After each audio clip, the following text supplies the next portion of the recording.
होता था। पार्वती ने कहा कि फिर भी आपने मुझे ये मंत्र क्यों नहीं दिया जिससे मैं मरती नहीं और आपके साथ ही रहती। तब भगवान शिव ने कहा कि ये मंत्र ऐसे नहीं दिया जा सकता। जब तक जिज्ञासा प्रबल ना हो इस मंत्र के बताने का कोई लाभ नहीं बताने वाले को, बल्कि पाप ही लगता है। अब जैसे एक सीप होती है जिससे मोती बनते हैं, एक जीव होता है समुद्र में, उसका ऊपर का जो बॉडी होता है वो बहुत सख्त होता है और छोटा सा सीप होता है, और वो जिस समय समुद्र के अंदर एक ऐसा वातावरण बनता है उसको प्यास लगती है और वो समुद्र के जल को ग्रहण नहीं करती, वो ऊपर आ जाती है सतह पर, पानी के ऊपर की सतह पर। और जब स्वाति नक्षत्र में, स्वाति नक्षत्र की ऊपर से कोई बूंद आसमान से उसके मुख पर गिर जाती है उस समय, तो उस बूंद से जब मुंह खुला हो सीप का, उसकी डिमांड होती है उस बूंद की, आसमान के पानी की बूंद की, और उसमें मुंह खुला हो और उसमें वर्षा हो रही हो, तो मुंह खुले हुए पर एक ही बूंद पर्याप्त है उसमें मोती बनाने के लिए। और मुंह खुला ना हो और सीप बेशक ऊपर सतह पर जल के ऊपर घूम रही हो, चाहे सारा सामन बरस जा, उस मोती नहीं बन सकता क्योंकि उसका मुंह खुला नहीं है। तो ऐसे ऊपर बगैर मुंह खुले और उस बूंद की कोई वैल्यू नहीं है, व्यर्थ जाती है। ठीक इसी प्रकार भगवान शिव ने बताया कि आपके अंतःकरण का मुंह खुला नहीं था, आपके अंदर ये जिज्ञासा उत्पन्न नहीं हुई थी, इसकी डिमांड नहीं हुई थी।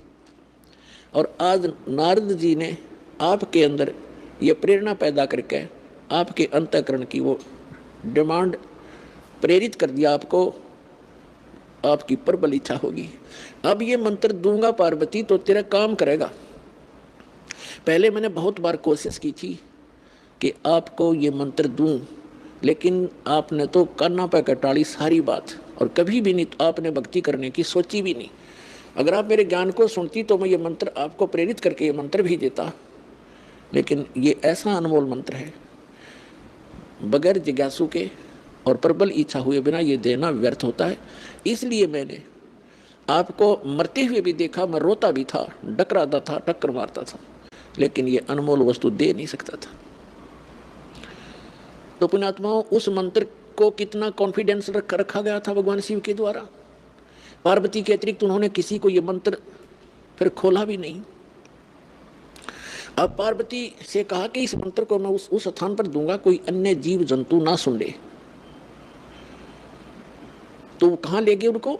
वहां लेगी जहां आज अमरनाथ नाम से स्थान प्रसिद्ध है। वहां एक उस स्थान पर एक सूखा वृक्ष था, सूखा वृक्ष खड़ा था, उसके पत्ते नहीं थे, टहनी अवश्य खड़ी थी, पत्तों रहित सूखी, और उसकी एक खोगड़ माने वृक्ष के अंदर एक उसके तने में एक सुराख बन जाता अपने आप ही कुदरत, और उसमें एक मादा तोते ने अंडे दे रखे थे, उत्पन्न कर रखे थे। एक तोते के अंडे थे उसमें, क्योंकि अगर कोई हरे वृक्ष के नीचे बैठते हैं तो कोई ना कोई पक्षी भी आकर बैठ सकता था, दिखाई नहीं देता, इसलिए ऐसे सूखे वृक्ष के नीचे बैठे जाकर कि कोई पक्षी भी निकट आएगा तो पता लग जाएगा। तो उससे पहले भगवान शिव ने अपने दोनों हाथों को ऐसे जोर से बजाया 3 बार, और इतना भयंकर नाद हुआ, आसपास के पक्षी और पशु सैकड़ों किलोमीटर दूर उड़कर चले गए, इतने भयभीत हो गए। और जो सूखे जो अंडे थे वो भी बच्चे बनकर उड़ गए। एक अंडा वो खराब था, डिफेक्टिव था, वो वहां रह गया। अब पुण्यात्माओं देखना, ये है कंप्लीट स्पिरिचुअल नॉलेज, ये संपूर्ण अध्यात्म ज्ञान है।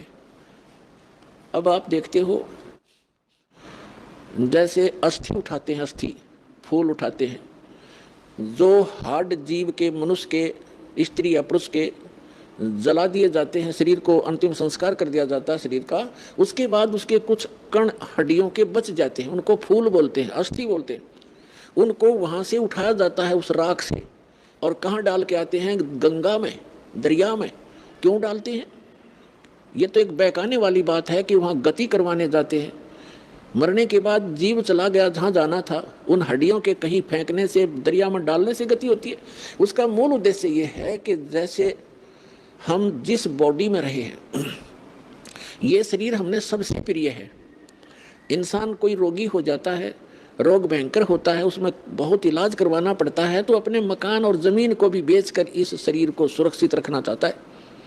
ये कितना प्रिय होता है। और इसको छोड़कर जब ये प्राणी जाता है, पहले ये ऊपर ले जाया जाता है, वहाँ तपतशिला पर इसको भुना जाता है, इसके अंदर से गंध निकालकर फिर इस जीव को फेंक दिया जाता है। ये आकाश मार्ग से आकर धर्मराज के दरबार में पंक्ति में खड़ा हो जाता है। इस प्रोसेस में इसको 10-12 दिन लग जाते हैं। इसलिए 13वें दिन ये वापस आ जाता है, जहाँ इसने गधा बनना है, कुत्ता बनना है, सूर बनना है या भूत बनना है, उस लाइन में फिर लग जाता है। तो ये प्रेत बन जाते हैं अधिकतर। भूत पूज कर भूत बनेंगे, तो हम सब भूतों की पूजा ही करते थे। तो प्रेत बनकर आता है कहाँ? अपने घर में। घर से फिर अपने शरीर को खोजता है, मेरा शरीर कहाँ, उसमें प्रवेश करूं। फिर वो वहाँ से चलता चलता जाता है, क्योंकि एक फिल्म सी बनी होती है, वो फिर वहाँ जाता है जहाँ उसका अंतिम संस्कार क्या होता है। तो वहाँ अगर वो अस्थि नहीं उठाई जाती है तो वो जीव उन अस्थियों को चिपक जाता, मेरी है, ये मेरी है, उनका चिपका रहता वहाँ पर। और उन्होंने, जिन गुरुओं को ज्ञान तो था नहीं, उन्होंने सोचा कि ये अस्थि अगर यहाँ से उठाकर और कहीं फेंक आवें, दरिया में डाल दें, तो ये उस प्रेत का हाथ ना लगे, वो यहाँ चिपक कर ना बैठे इन शमशान घाट में, यहाँ गांव में ना रहे, कहीं और चला जा। इसलिए उसको उठाकर उनकी अस्थियों को जल प्रवाह कर देते हैं। वहाँ डालने के बाद फिर इसको पता ही नहीं लगता वो कहाँ गई। इनका ये उद्देश्य होता है कि वो वहाँ से जगह छोड़ जावे, उनकी खोज में उड़ा गंगा किनारे धक्के खाता रहे। तो पुण्यात्माओं, ये अस्थि उठाने की ये प्रक्रिया यहाँ से चली है। और इसे उठाओ या ना उठाओ, ये कोई फायदा नहीं, उसमें कोई लाभ या हानि नहीं है उस जीव को जो चला गया शरीर को छोड़कर बाद की क्रियाओं से। अब ऐसे ही जैसे आपको बहुत बार बताया है कि इस प्राणी को मानव शरीर 2 प्रकार से प्राप्त होता है। एक तो 84 लाख योनियों को भोग गए, एक टर्न वाइज एक मानव शरीर कंपल्सरी प्राप्त होता है। और दूसरे प्रकार का वो होता है जो शुभ संस्कारों से लगातार भी कई मनुष्य जीवन आपके पूर्व जन्म के पुण्य संस्कारों से हो जाते हैं। तो एक सुखदेव नाम के ऋषि हुए, फिर वो बाद में उनकी आत्मा 84 लाख योनियों को भोगती भोगती, और तोते का संस्कार था उसका। अब तोते में उसका इतना ही संस्कार था कि उस गंदे अंडे में ही उसकी वो अंडा उसके निमित्त था वो अंडा। जैसे गर्भ में ही कई बच्चे मर जाते हैं, तो उनका उतना ही संस्कार होता है उस मनुष्य जीवन का। तो वो पूरा कर लिया उसने, एक मनुष्य जीवन, गर्भ में मर जाना, बाहर आते ही मर जाना, इस तरह। अब उसका संस्कार था इतना ही कि उस अंडे में उसकी आत्मा आई और अंडा गंदा हो गया। अब उसके बाद भी वो उसका चिपका रहा कि मेरा है, वो आत्मा वहीं रही। और बाकी अंडे जो स्वस्थ थे, भगवान शिव की अपनी जो धारणा से कि आसपास कोई अंडा हो वो भी स्वस्थ हो जाए, तो वो उस ताड़ी बजाने से अंडे बच्चे बनकर और पक्षी बनकर उड़ गए। अब वो संस्कार था उसका, ऐसा ही निर्धारित था कि वहाँ भगवान शिव कथा सुनावेगा पार्वती को, और उसके संस्कार से फिर वो परमात्मा, क्योंकि कोई भी ज्ञान उपदेश दिया जाता है पहले सत्संग किया जाता है। तो भगवान शिव ने पार्वती को पहले उस अमर परमात्मा की कथा सुनाई कि कोई ऐसी शक्ति है, इनको वैसे ज्ञान नहीं, लेकिन वेदों से जैसा इनको ज्ञान प्राप्त हुआ तो ये बता रहे थे कि पार्वती उस परमात्मा की भक्ति करनी चाहिए, उस भगवान की भक्ति से जीव का मोक्ष होता है। और मानव शरीर, इन देवताओं का भी ये मानव शरीर माना जाता है, और मानव शरीर ये भगवान की साधना उपासना के लिए ही प्राप्त होता है। और फिर वो बताने लगे कि ध्यान लगाओ, मैं बताता जाता हूँ, जहाँ टारगेट मैं आपको बताऊँ आपकी सुरती वहीं पहुँचे। क्या बताया कि मूल कमल जो गुदा के पास है, रीढ़ की हड्डी के अंदर की तरफ, उसमें गणेश जी का वास है और उसका किलियम जाप है, और ऐसे इसको ऐसे ऐसे बोल है। फिर बताया कि उससे 2 उंगल ऊपर सावित्री और ब्रह्मा जी का कमल है, उसका ये मंत्र है। फिर बताया शरीर के इसके ऊपर नाभि कमल है, उसमें विष्णु और लक्ष्मी का वास है, और वहाँ पर ये मंत्र है जो आपको दिए जाते हैं, इनको जाप करो। उसके बाद फिर हृदय कमल है, उसमें महादेव और पार्वती का स्थान है। अपने आत्माओं, ये लीला आपको बहुत देर से समझ में होगा। ये ज्ञान आपको पहले भी बताया है कि ये काल क्या लीला करता है। ये एक ब्रह्मांड के सर्वोपरि शिखर में, चोटी में, वहाँ 3 स्थान बनाकर रहता है, और वहाँ 3 ही रूप धारण कर लेता है, और वहाँ इस दुर्गा के ये 3 ही रूप बनाकर अपने साथ रखता है। जैसे एक रजोगुण प्रधान क्षेत्र है, उसमें स्वयं ये चतुर्मुखी रूप धारण करके और लक्ष्मी को पार्वती रूप बना, सावित्री रूप बनाकर अपने साथ रखता है। एक सतोगुण प्रधान क्षेत्र है, उसमें ये स्वयं विष्णु रूप धारण कर लेता है और लक्ष्मी को और उसको दुर्गा को लक्ष्मी रूप में रखता है। और तीसरा वहाँ पर एक तमोगुण प्रधान क्षेत्र है, उसमें ये स्वयं अपना शिव रूप धारण करके, जैसा शिव आप देखते हो, और उसके 5 मुख हैं, उसके शिव के भी 5 मुख हैं। वहाँ पर जब ये बनाता है वो 2 1 भी रख लेता है, ऐसा इसकी लीला है। तो वहाँ 10 भी मुख बना सकता है ये, वहाँ 10 1000 तक ये मुख बना सकता है ये काल। तो वहाँ ये शिव रूप में रहता है और दुर्गा को पार्वती रूप में रखता है। तो जो हमारे कमलों के अंदर जो हमने जो दिखाई देंगे देवता, वो वही उसी का रिफ्लेक्शन दिखता है। और वहाँ के इन स्थानों के इंचार्ज ये इनके पुत्र होते हैं, जहाँ इनके कार्यालय हैं, जैसे शिवपुरी है, विष्णुपुरी है, ब्रह्मापुरी है, ये अलग है, और वहाँ पर रिफ्लेक्शन उसका ही आता है। और वहाँ जो जीव इस मंत्र का की साधना करते हैं, उनकी साधना का अकाउंट ये इसके पुत्र रखते हैं।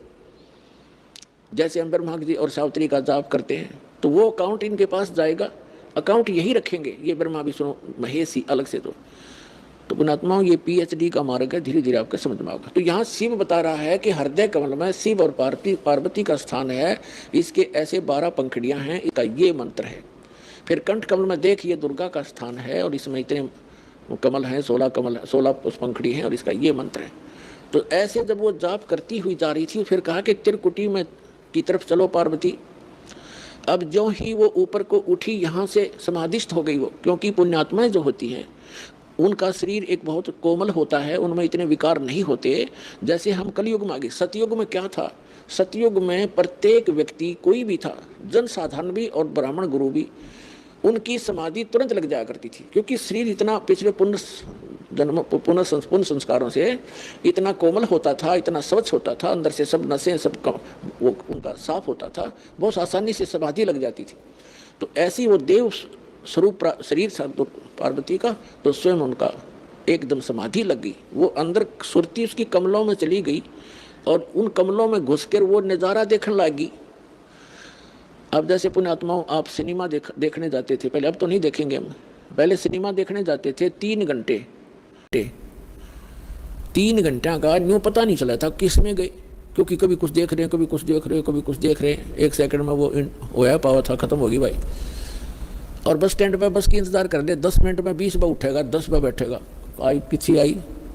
तो इस तरह हम जो समाधिस्थ ऋषि परमेश्वर कबीर जी एक झोंप। अब जैसे पुण्यात्माओं, आप सिनेमा देखने जाते थे, अब जैसे पुण्यात्माओं आप सिनेमा देखने जाते थे पहले, अब तो नहीं देखेंगे हम, पहले सिनेमा देखने जाते थे 3 घंटे, 3 घंटा का न्यू पता नहीं चला था किस में गए, क्योंकि कभी कुछ देख रहे हैं, कभी कुछ देख रहे हैं, कभी कुछ देख रहे हैं, 1 सेकंड में वो होया पावा था, खत्म होगी भाई। और बस स्टैंड पे बस की इंतजार कर ले, 10 मिनट में 20 बार उठेगा, 10 बार बैठेगा, आई किसी आई। तो इस तरह हम जो समाधिस्थ ऋषि होते थे, इनकी काल रोल मारा करता, इन्हें मूर्ख बनाया करता। जैसे किसी भी एक कमल में ये प्रवेश कर गए, एक कमल जैसे टीवी चैनल में कोई चैनल ऑन कर लिया, और उसमें जो भी नज़ारे हैं वो यहाँ से बिल्कुल हटकर हैं, और वो ऐसे दृश्य हैं ये मन देखता देखता दंग रह जाता है, इसको पता नहीं चलता कितना समय बीत गया। तो इस प्रकार वो काफ़ी समय तक ये नज़ारे देखा करते, मोक्ष नहीं हुआ इनका। तो जो दास आपको कंसेप्ट क्लियर करने जा रहा है, इस प्रकार पार्वती का कोई चैनल ऑन हो गया, और उस चैनल में वह घुस गई, लगी सिनेमा देखने। अब जब श्रुति चली जाती है दूर, तो आभास शरीर को नहीं होता। जैसे हमने कई बार देखा कि बातें कर रहे होते हैं बस स्टैंड पर, और कुछ जो हमें नहीं ज़रूरत, जिन व्हीकलों की, जैसे हम इंतज़ार कर रहे हैं बस की, अरे कोई ट्रक आ गया और उसके हमारे पास से गुजर गया हॉर्न देता हुआ, हमें पता भी नहीं वो हॉर्न कब देकर बजा के चला गया। हम इतने उन बातों में मगन हो गए, इतनी सुरती हमारी वहाँ से हट गई। तो ऐसे पार्वती की सुरती हट गई, और शिव जी बता रहे थे कि ऊपर देखो मूल कमल में आपको ऐसे दिखाई देगा, हृदय कमल में ऐसे दिखेगा। तो पार्वती की समाधि लगी, किसी कमल में पहुँच गई, वह घुस गई उसमें, वह सैर सपट्टे कर रही। उधर से वो गंदा अंडा जो था तोते का, वो स्वस्थ हो गया भगवान की चर्चा सुन के, और एक महापुरुष के मुख से वो जल्दी असर करती है। तो उसी समय वो स्वस्थ होकर अंडे से बाहर निकलकर बच्चा भी बन गया तोते का। और वो तोता फिर भगवान शिव बता रहे हैं कि ये मंत्र जाप करो, इसको ऐसे ऐसे जाप करो, किलियम जपो गौरा, सुन मंडल में पहुंचा बोरा, इस पर काफी लंबा प्रकरण है, फिर बताएंगे। और ऐसे हरियम हरियम जपो, तो सारा बता रहा था। तो वो बता रहा था, पहले तो पार्वती कह रही थी हाँ ऐसा ऐसा है, हाँ जी। तो फिर तोता लग गया कहने हाँ जी। अब पार्वती तो समाधिस्थ, भगवान शिव ने अला के देखा हुआ तो समाधिस्थ हो रही है, और हाँ जी की आवाज कहाँ से आ रही है। तो जब उसने देखा कि अवश्य यहाँ कोई व्यक्ति है, इधर उधर देखा तो तोते ने सोचा भी शिव जी पकड़ेगा, तेरी टिटवी दाबेगा। अब वो उड़ लिया, तोता वहां से उड़ लिया फर्र दही करके। अब शिव जी ने देखा कि इसने मेरा मंत्र प्राप्त कर लिया, तोता बड़ा बदमाश होता है, यो किताब बोलेगा इसने। और ये ऐसे बताने से किसी व्यक्ति के हाथ लग गया। जैसे ये राक्षस क्यों बन गए, जो साधना करते थे, मर्यादा तोड़ गए, सब विकार करने लगे, और उस भक्ति की से उसमें सिद्धियां उतनी ही आ गई जो देवताओं में थी, लेकिन उनके कर्म बिगड़ गए, तो वो बराबर की शक्ति युक्त हो गए और दुखदायी एलिमेंट बन गए। इसलिए इन मंत्रों को अभी तक हम गुप्त रखते हैं कि एक आम, जो बगैर किसी अधिकारी के इसको दिया नहीं जा सकता, यह हानि कर सकता है, फिर आम समाज के लिए भी दुखदायी बन जाता है। तो ये कारण था कि जनसाधारण कहते हैं भाई ये मंत्रों को तुम्हारे गुरुजी गुप्त क्यों रखते हैं। अब उनको क्या पता, जगत को भगत की मर्यादाओं का ज्ञान नहीं होता, तो श्रेआम सार्वजनिक क्यों नहीं करते, वो सबको क्यों नहीं बताते। कोई बात है, अब आपके पास 20 लाख रुपये हैं तो बांट देना सबको, खड़ा होगा गली में बांट दे, 10-10 रुपये, 100-100, 500, 1000-1000, जब तेनों कहा कौन से बेटे ने दूँ, जब सा ठीक ठाक रखे, खराब ना करते। तो ये एक अनमोल धन है, ऐसे नहीं बांटा जाता। तो भगवान शिव पीछे पीछे और तोता आगे आगे, दोनों में सिद्धि उस मंत्र से, वो भी मंत्रित होकर के सिद्धि युक्त हो गया, और वो भाग लिया आगे। तोते का शरीर छोड़कर वेद व्यास की पत्नी ने जमाई ली, उसके माध्यम से वो सूक्ष्म रूप से गर्भ में पहुंच गया। और जब उनका मिलन हुआ पति पत्नी का, तो उस समय उसमें बॉडी धारण कर ली वेद व्यास और उसकी पत्नी से, और गर्भ में रहा। तो भगवान शिव आए पीछे पीछे और कहा कि पार्वती, वो व्यास की पत्नी, तेरे पेट में मेरे ज्ञान का चोर है, मैं इसे मारूंगा। तो उसने कहा कि क्यों मारोगे, क्या गुस्ताखी कर दी, यदि कोई जीव, मुझे तो मालूम नहीं, आप तो अंतर्यामी हैं भगवान, आपने को पता होगा क्या बात होगी कि इसने मेरा अमर मंत्र चुरा लिया, सुन लिया, और ये अमर हो गया, और कहीं ये किसी और को बताओगा, इसलिए मैं इसे खत्म करूंगा, मारूंगा।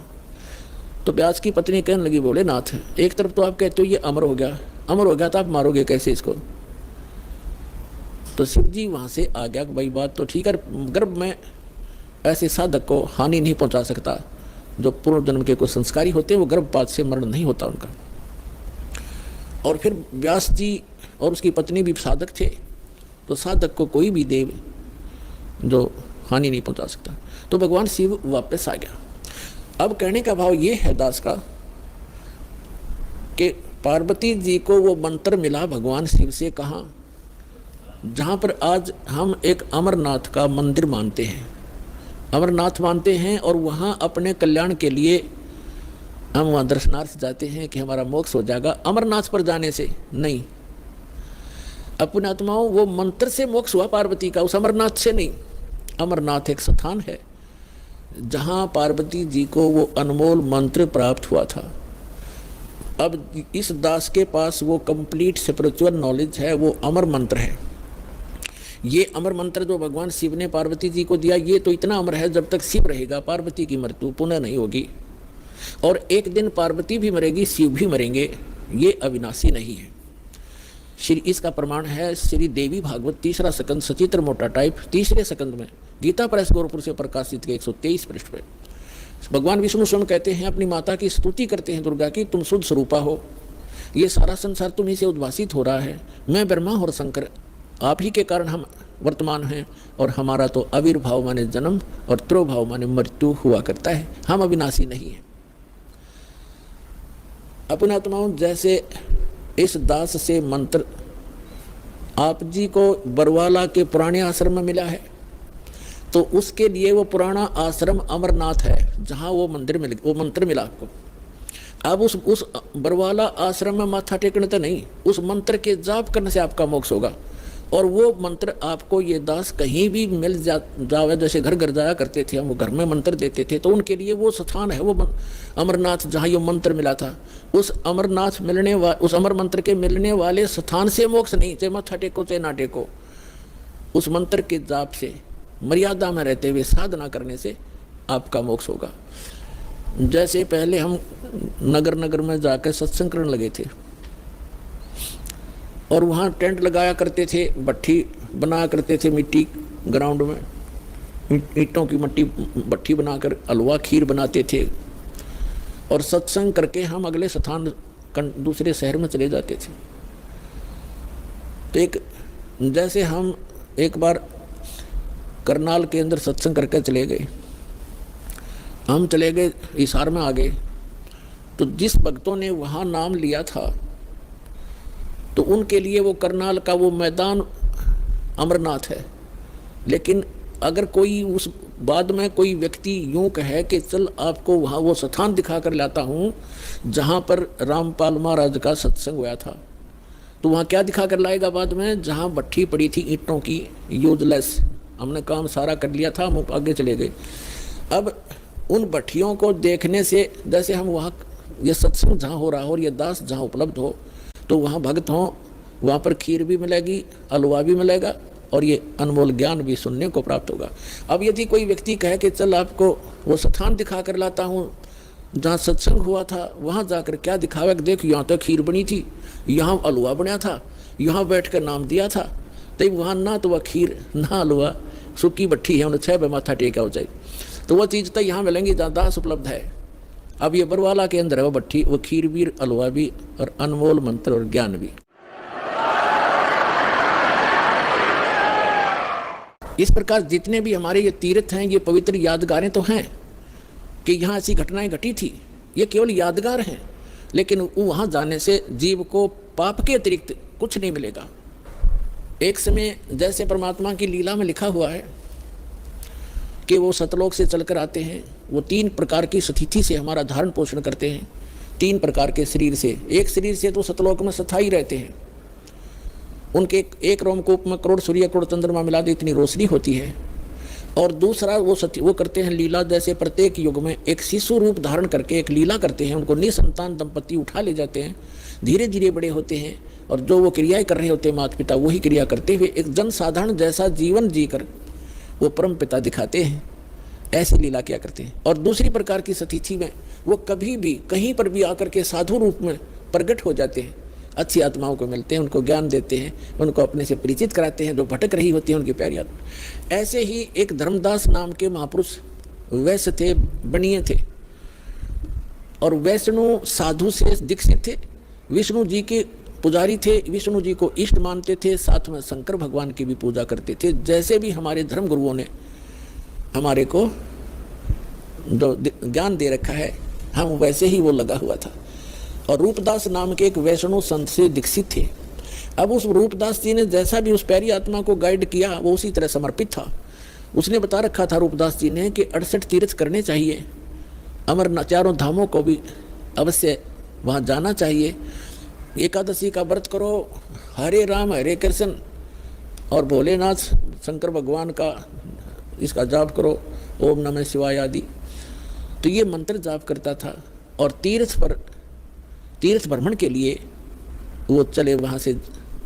जब भगवान उनको मिले उस समय लगभग 80-82 वर्ष की उम्र थी, 85 वर्ष की उम्र थी धर्मदास जी की। तीर्थ यात्रा पर गए हुए थे मथुरा के तालाब में, जहाँ भगवान, जैसा कि हमारे धर्म गुरुओं ने बता रखा था कि यहाँ श्री कृष्ण गौ चराया करते थे, इस सरोवर में नहाया करते थे, गौओं को पानी पिलाया करते थे। तो उस श्रद्धा से सभी वहाँ उस तीर्थ पर जाते हैं और फिर गिरिराज के चक्कर लगाते हैं।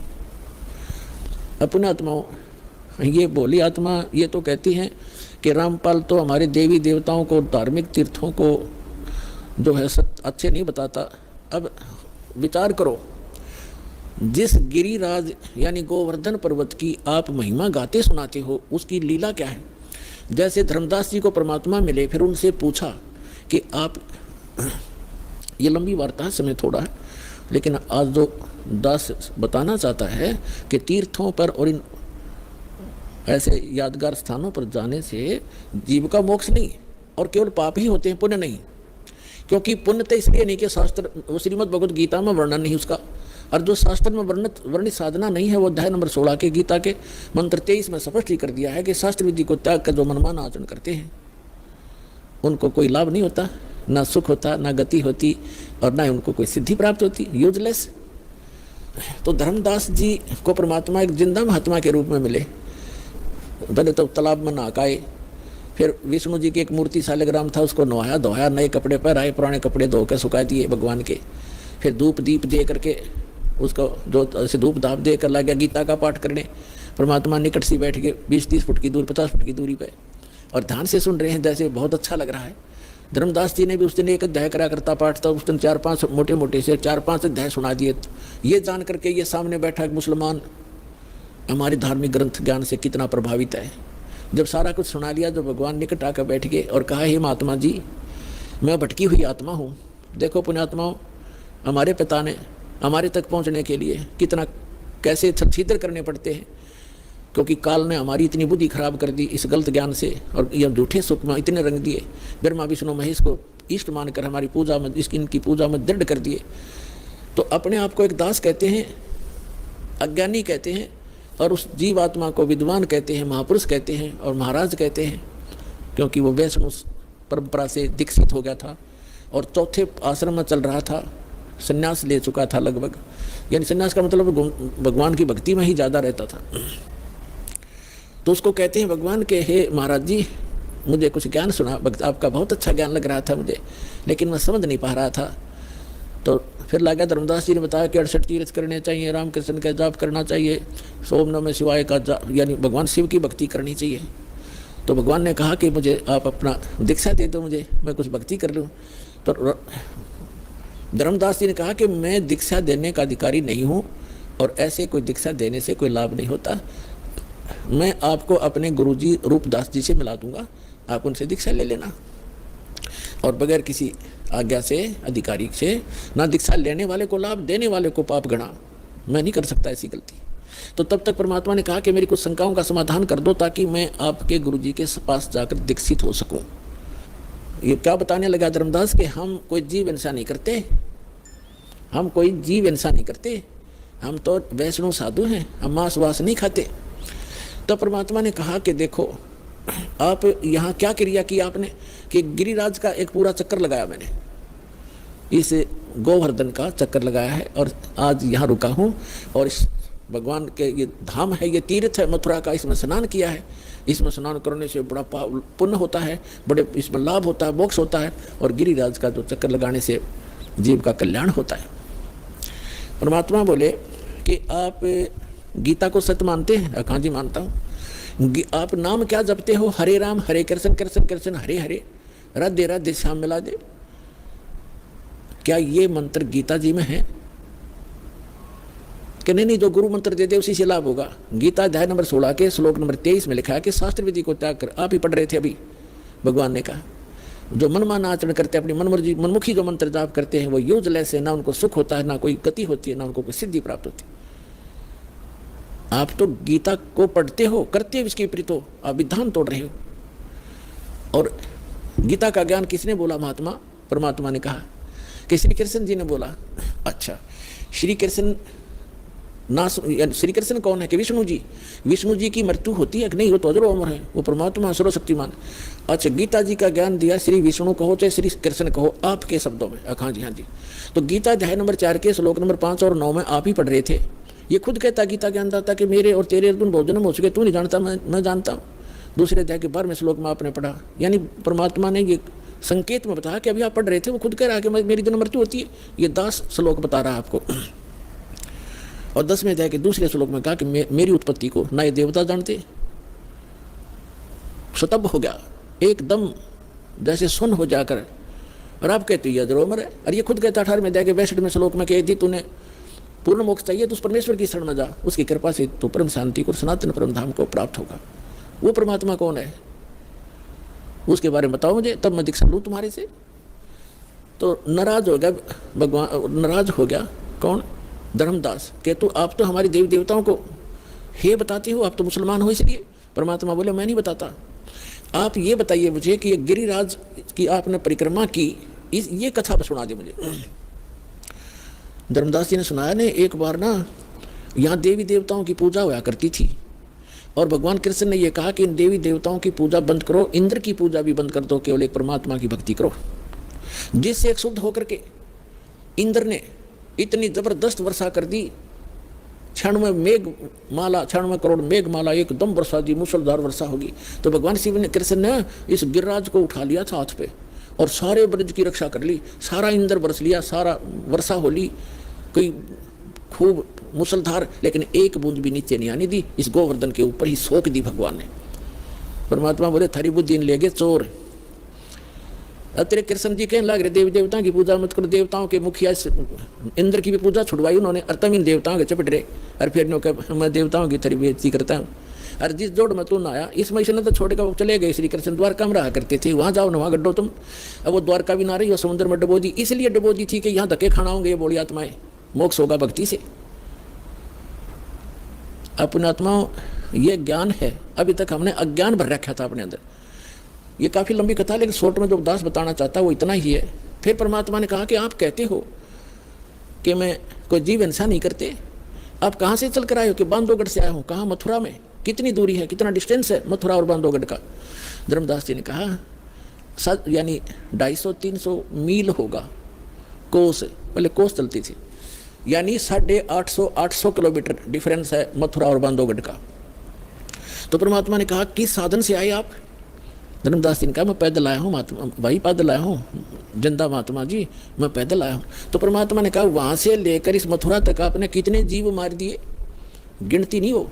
और इस तालाब में नहाए, इस मथुरा के इस तालाब में नहाए, ये लोटा पानी का भर के लाए हो आप, देख इसमें कितने जीव जंतु। ये तो इस 2 लीटर पानी में इतने, और उसमें जिसमें आप मल मल कर नहा रहे थे, कितने जीवों का कचूमर काट दिया धर्मदास, करोड़ों जीव मार दिए इतने।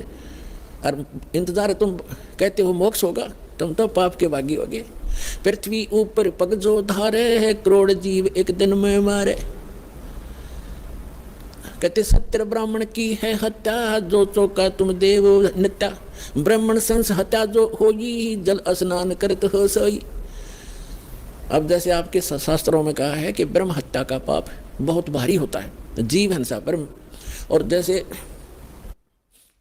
जीव हिंसा ब्रह्म का होता है, वैसे भक्त को मारा जाए और जीव हिंसा होती है। तो कहते हैं एक जो तुम ये खाना बनाने से पहले मिट्टी और गोबर से वो स्थान लिपा जाता था, और कहते हैं आपने जो ये चौका लिपा है जहाँ रोटी बनानी थी, इतने पोर्शन में 1000 जीव करोड़ जीव मार दिए। कहते हैं कि पृथ्वी ऊपर पग जो धारे, करोड़ जीव एक दिन में मारे। जैसे आप सारा दिन घूमते फिरते हो, एक दिन में आप करोड़ों जीवों को नाश मार डालते हो। और कहते सत्य ब्राह्मण की है हत्या, दो चौका तुम देवो नित्या। जो नित्य तुम लिपा पोती करते हो, इसमें सत्य ब्राह्मण जैसी जीव हिंसा हो जाती है। और ब्राह्मण सेंस हत्या जो होई, जल स्नान करते हो सोई। इस तालाब में नहाते हो ना, इसमें इतने जीव मर जाते हैं, 1000 ब्रह्म हत्या का पाप तुम्हें लगता है। हरी भांति पृथ्वी के रंगा, अंत कोट जीव उड़े पतंगा। खान पान में दमन प्राणी, कैसे पाओ मोक्ष निशानी। तुम खाते हो पीते हो, इसमें भी जीव मरते हैं। आटा गूंदते हो, इसमें भी मरते हो। पोछा लगाते हो, इसमें भी मरते हैं। और तुम कहता है हम जीव हिंसा नहीं करते। अपने आत्माओं के कहने का भाव ये है दास का कि उस तीर्थ पर जाने और आने में आपने जो पाप जीव मारे वो तो आपके बैड अकाउंट में, और पुण्य एक भी को नहीं, क्योंकि वो सदग्रंथों के विपरीत साधना है। शास्त्र विधि को त्याग कर वो मनमाना आचरण है। तो यहाँ आपके मन में ये शंका आवेगी। अच्छा, एक तो ये कंसेप्ट आज का जो सत्संग है, ये कंसेप्ट चल रहा है कि तीर्थ क्या है, ये अमरधाम वैष्णो देवी आदि कैसे बने, ये क्लियर हो गया। एक दूसरा ये था कि भगवान के दर्शन से नहीं मंत्र से मोक्ष होगा। जैसे आप श्री कृष्ण जी, श्री विष्णु जी और श्री भगवान शंकर जी को भगवान मानते हो, जैसे पार्वती से ज़्यादा दर्शन शिव के कोई नहीं कर सकता। वह तो उसकी धर्मपत्नी थी, अर्धांगिनी थी, सबसे ज़्यादा दर्शन वो एक कराया करती, लेकिन मोक्ष नहीं था। उस मंत्र से मोक्ष हुआ। भगवान खुद वो परम अक्षर ब्रह्म 120 वर्ष तक भारतवर्ष की पृथ्वी पर काशी के अंदर रहकर चले गए, और करोड़ों व्यक्तियों ने दर्शन करे, लाखों ने। मोक्ष नहीं हुआ, क्योंकि उनको वो मंत्र प्राप्त नहीं हुआ, उस योग्य वो हुए नहीं कि जिससे वो मंत्र प्राप्त कर लेते, जिससे मोक्ष होना था। तो वो मंत्र और वो समय अब आ गया पुण्यात्माओं। अब ये वो कलियुग का धन है आपके माता पिता जिनसे आपका जन्म हुआ, ऐसे समय में जो परमात्मा ने पूर्व निर्धारित किया हुआ था। अब वो समय आ गया है, वो कंप्लीट कोर्स आपको प्राप्त होगा और इस मंत्र से मोक्ष होगा जो आज दास के पास उपलब्ध है। इसको प्राप्त करो और अपना कल्याण कराओ।